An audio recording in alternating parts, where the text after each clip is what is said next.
হরে কৃষ্ণ, রাধে রাধে। নমস্কার, কেমন আছেন সবাই? শান্তির পরিবার নতুন একটি ব্লগে আপনাদের সবাইকে স্বাগত জানাই। আজ মঙ্গলবার, দিনটি শুরু করছি। মেয়ে স্কুলে যাবে, তাই রোজকার মতো আজকেও শুরু করলাম রান্নাঘর থেকে। প্রথমেই আমার যেটা কাজ, উঠে একটু ফ্রেশ হয়ে বাসি কাপড় চেঞ্জ করে তারপরেই আমার রান্নাঘরে আসা। এখানে মেয়ের জন্য টিফিন বানিয়েছি। ফলের মধ্যে দিয়েছিলাম বেদানা, একটা কলা, একটা আপেল, আর দিয়েছিলাম ওর ফেভারিট একটা খাবার, সেটা হলো চাট মশলা।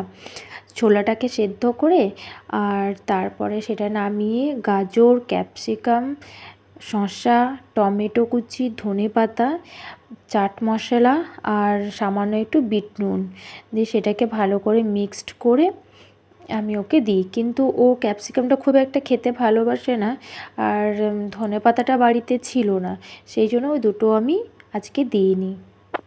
জানেন তো, আজ ভোরবেলা ঘুম থেকে উঠে আমার ভীষণ কষ্ট হয়েছে। আসলে বাপের বাড়িতে কয়েক দিন ধরে দেরি করে উঠেছি, প্রায় 13 দিন সকাল 8টা 9টা এরকম উঠতাম। তো সেই জন্য এখানেও এসে ঘুমটা কোনো মতেই আমার 4টার সময় ভাঙছিল না। তবুও আমি 4টার সময় উঠেছি, কিন্তু মাথাটা বড্ড ধরেছিল আর শরীরটাও ভীষণ খারাপ লাগছিল। কিন্তু উপায় নেই, অগত্যা হয়ে উঠতেই হলো, কারণ মেয়ের স্কুলে না হলে দেরি হয়ে যাবে। ওইদিকে টিফিন না বানাতে পারলে ওকে রেডিও করতে পারবো না, তারপর ও স্কুলে যাবে। আর ওদের জানেন, শীতের জন্যই স্কুলের টাইমটা একটু লেট করে দিয়েছে। এমনিতেও সকালবেলা 6টা 15তেই বেরিয়ে যেত, কিন্তু এখন বেরোবে 7টা 20 সময়। তো সেই জন্য আমি সব কিছু রেডি করে নিয়েছি। আর এটা দেখছি না, এটা কাল রাত্রেবেলা আমি কতিলা বলে একটা জিনিস হয় আর কি, ওটা জলে ভিজিয়ে রাখতে হয়। তো মাঝে মাঝেই এটা মিষ্টির জল করে আর মিশিয়ে আমরা 3জনেই খাই। এই কতিলা শরবতটার ভীষণ উপকার, ভীষণ। এটা খেলে পরে প্রথমত পেটটা ভীষণ পরিমাণে ঠান্ডা রাখে, আর অনেক সময় পেট গরম হলেও অ্যাসিডিটি হয়। আমার তো হয়, পেট গরম হলে তখন খাবার টাবার ঠিকমতো হজম হতে চায় না। তো সেই জন্যই মাঝে মাঝে আমি খাই, আমার মেয়েকেও দিই, আর মাঝে মাঝে আমার হাজব্যান্ডকেও দিই।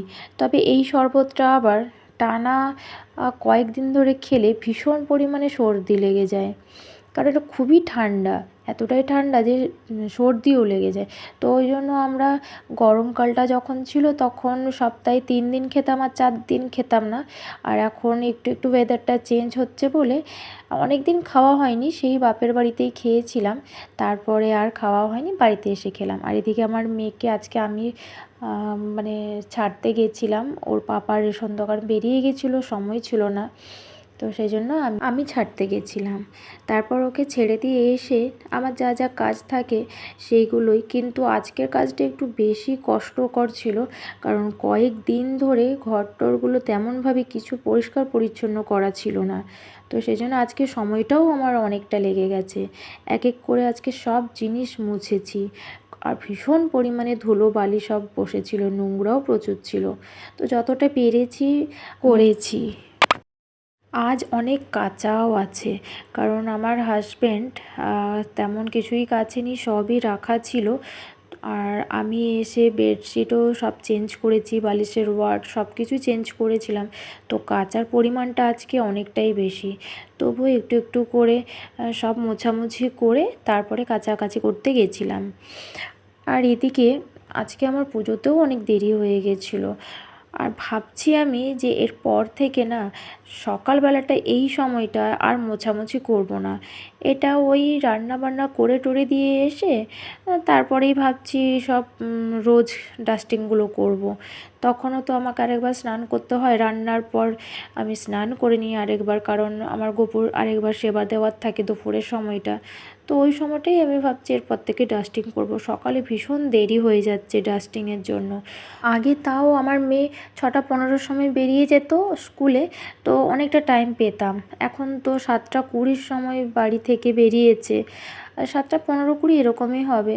তো তারপর ওখানে ছেড়ে দিয়ে এসে আর একটু দেরি হয়ে গেছিলো আমার। দেখছেন কত কাচার, বাপের বাড়িতে যখন যাই তখন আমার কোনো টেনশন চিন্তা কিচ্ছু থাকে না। ইনফ্যাক্ট যদি কোনো কাজও থাকে তো মনে হয় যে ওখানে তো মা আছে, সবাই আছে, আমার কোনো প্রবলেম হবে না, হয়ে যাবে। কিন্তু ওখান থেকে যখন আমি শ্বশুর বাড়িতে আসি, যেদিন আসবো তার আগের দিন থেকে আমার মাথাটা ঘুরতে থাকে আর প্রেশারটা যেন মনে হয় খুবই লো হয়ে যায়। কারণ আমার তখন থেকে চিন্তা শুরু হয় যে বাড়িতে গিয়ে অনেক কাজ আছে, কী করে সেসব কাজ আমি সামলাবো। আজ অনেক দেরি হয়ে গেছে, এখন বাজে 9:40। আমি স্নান করে আসলাম, এখনও পুজো বাকি আছে, পুজো করব। আর এদিকে আমার গোপু সোনা এখনও পর্যন্ত ঘুমোচ্ছে, কারণ আমার কিছু করার ছিলই না। অন্যান্য দিন তাও ওর পাপাকে বললে পরে একটু তুলে দেয়, কিন্তু আজ ও অনেকটা কাজে ব্যস্ত ছিল, ওই জন্য সেও আমাকে আর আজকে হেল্প করতে পারেনি। না হলে আমি অন্তত এইটুকু বলি যে গোপালকে তুলে আর মুখটা ধুয়ে অন্তত একটু বসিয়ে দাও, সাথে একটু মিষ্টি জল হোক বা যাই হোক একটু ভোগ লাগিয়ে দাও, দিলে আর সেই চিন্তাটা আমার হয় না। তারপরে পুজো করে উঠে একটু চা খেলাম, চা না খেলে ভালো লাগছিল না। এখন বাজে 11:15। আমি এই একটু আগে পুজো করে উঠলাম। এখন দেখাই আপনাদেরকে, এখন আমি চা, এই দেখুন এই চা নিয়ে বসেছি। সকাল থেকে চা খাওয়া হয়নি আজকে, তো সময় হয়নি। এখন একটু চা আর বিস্কিট করে খাবো। চাটা খেয়ে নিই, সকাল থেকে চা খাওয়া হয়নি, ভালো লাগছে না, ওই জন্য। আরও অনেক কাজ আছে, এখনও বাকি আছে, সেগুলো করতে হবে। মেয়ে গেছে স্কুলে, দেখবেন কটা বাজে, দেখুন 11:15। তো চলুন চাটা খেয়ে নিয়ে, আমি ঠান্ডা হয়ে যাচ্ছে চা আমার। তবে একদিকে আজ শাশুড়ি মা আমাকে একটু হেল্প করেছিলেন। মা দেখলেন যে আমি অনেকটাই কাজে ব্যস্ত আছি, তো সেই জন্য মা আজকে রান্নাটা করে দিয়েছিলেন, যে সকালের রান্নাটা। আর এদিকে দেখুন আমার 2 ভাগ্নি আর ছোট জিজু এসেছেন। তো জিজু চলে গেছিলেন, ওদেরকে ছাড়তে এসেছিলেন আর কি, এই যে। আর মা আজকে রান্না করেছিল পটল ভাজা আর আলু পোস্ত, আর করেছিল পোস্ত ভাজা। আর আমি এখানে জিজুকে ডিম ভেজে দেবো, সেই জন্য পেঁয়াজ কাটতে বসেছি। আর আজকে একাদশী, সেই জন্য মা ভাত খাবে না, সেই জন্য মায়ের জন্য একটু সাবু ভিজিয়ে দিলাম। এই সাবুটা মা দুপুরবেলা খেয়ে নেবে। চলুন দরজাটা লাগিয়ে দিয়ে আসি, খোলা আছে। এখনকার আবার যা দিনকাল, দরজা একদমই খুলে রাখা উচিত না। এটা না কাল রাত্রে আমার হাত লেগে পড়ে গিয়েছিল, গিয়ে ভেঙে গেছিলো। নাইট বাল্বের মতোই কাজ করে, খুব সুন্দর। আর এইটা আমি একটা মেলা গেছিলাম, সেই মেলা থেকে কিনেছিলাম। আর এই দেখুন আমার গাছগুলো কি সুন্দরভাবে হয়েছে। আর এই যে ছোট্ট পুচকু গাছটা আস্তে আস্তে আস্তে আস্তে করে বড় হচ্ছে। না এটা কিসের মামনি? এই যে আমার ভাগ্নি ঘুমোচ্ছে, দেখেছেন? এই দেখুন, এইটা আমার আরেকটা ভাগ্নি।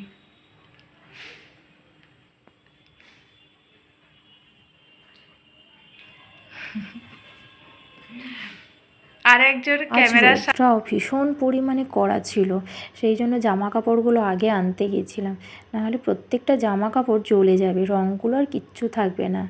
এই যে আমি জামা কাপড় তুলছি এগুলো, আর আমার ভাগ্নি এখানে ভিডিও করছিল।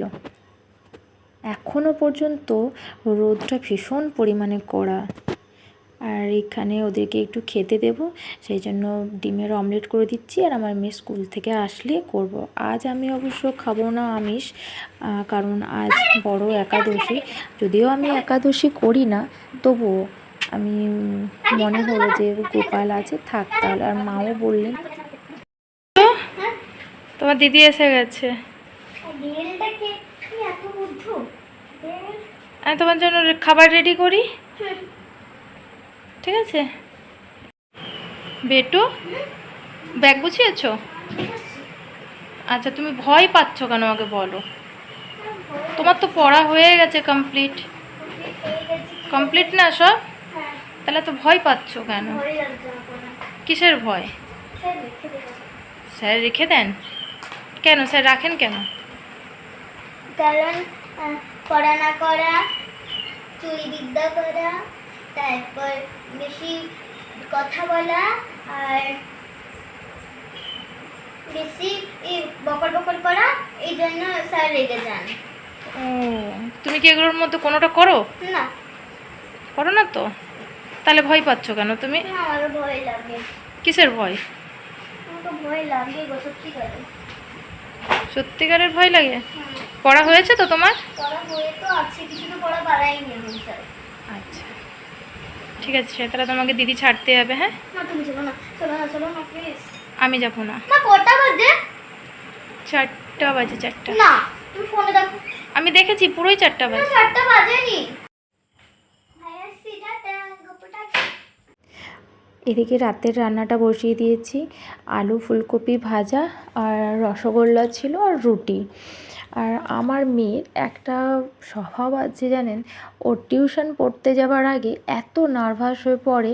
ওর শুধু এটা ভয় লাগে যে যদি স্যার ওকে রেখে দেন। পড়া পারে, সবই ভালো, কিন্তু তবুও ও বেশি বকুনি খায়, অত্যাধিক কথা বলে, ভীষণ পরিমাণে, মানে অন্যমনস্ক আর কি। সেই জন্যই ও বেশি বকা খায়, আর সেই জন্যই ওর বেশি টেনশন হচ্ছে। আর যেহেতু আলু ফুলকপিটা ভাজা হয়েছিল, বাবার তো সুগার আছে, খাবেন না, সেই জন্য বাবার জন্য একটুখানি বেগুন ভাজা করে দিয়েছিলাম। আর এদিকে আমি তাড়াহুড়ো করছি, আমাকে আবার সন্ধ্যা দিতে যেতে হবে। সন্ধ্যাও হয়ে গেছে। তারপর সন্ধ্যা টন্ধ্যা দিয়ে এখানে চা খাবো আমরা সবাই, সেজন্য একটু চা বানাচ্ছি। বাবার বাড়িতে থাকলে আমার জন্য বানিয়ে দেয়, শ্বশুর বাড়িতে তো তাই আমাকে এখন বানাতে হচ্ছে। সব জিনিসটাই এনজয় করা দরকার, তাই না? সংসার মানেই তো তাই। এদিকে দেখুন, 2 ভাগ্নি, আমি আর মা, আমরা 4জনেই চা খাবো। আর বেটুর জন্য একটু দুধ, আর ওকে একটু প্রোটিনেক্স দিয়েছিলাম, ও চকলেট ফ্লেভারটা একটু খেতে ভালোবাসে। সাথে একটু বিস্কিট নিয়েছিলাম, সবাই মিলে খেয়েছি। আমার মেয়ে এখন আরেকটা টিউশন যাবে পড়তে, তা সেই জন্য ও একদম রেডি হয়েই আছে।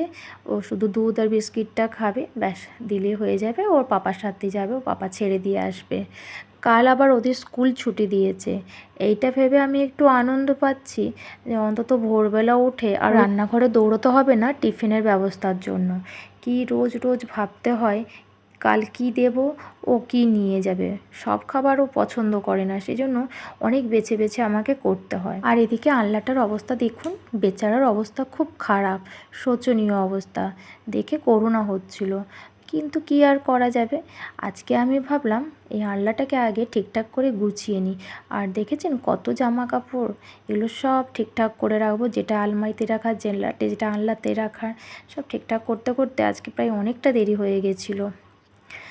আজকের ব্লগটি এখানেই শেষ করছি।